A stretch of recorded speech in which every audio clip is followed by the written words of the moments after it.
Petrol, diesel ధరల ప్రభావం అన్ని వ్యాపార రంగాలపై పడుతుందని ప్రత్యేకంగా చెప్పాల్సిన అవసరం లేదు.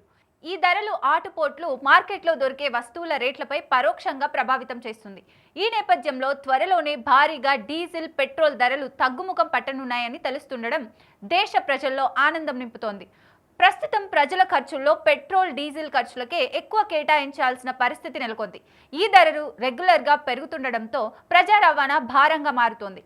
ఈ క్రమంలో పెట్రోల్, డీజిల్ను తక్కువ ధరలకు అందుబాటులోకి తీసుకువచ్చి ప్రజలపై ఆర్థిక ఒత్తిడిని తగ్గించే లక్ష్యంతో కేంద్రం సన్నాహాలు ప్రారంభించింది.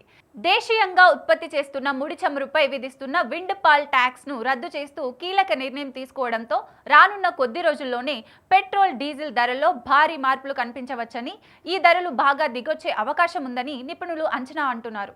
ప్రభుత్వం చివరిసారిగా మార్చిలో ఇంధన ధరలను ₹2కు తగ్గించింది. అప్పటి నుంచి ధరలు అలాగే ఉన్నాయి. కాబట్టి ఈ కొత్త తగ్గింపు అంతకంతకు పెరుగుతున్న ఇంటి వ్యాపార ఖర్చులను తగ్గించి ఉపశమనం కలిగించవచ్చు. మరోవైపు పెట్రోల్ పంప్ ఆపరేటర్లకు డీలర్ కమిషన్లను పెంచడానికి ప్రభుత్వం, ఆయిల్ కంపెనీల మధ్య ఒప్పందం కుదిరింది.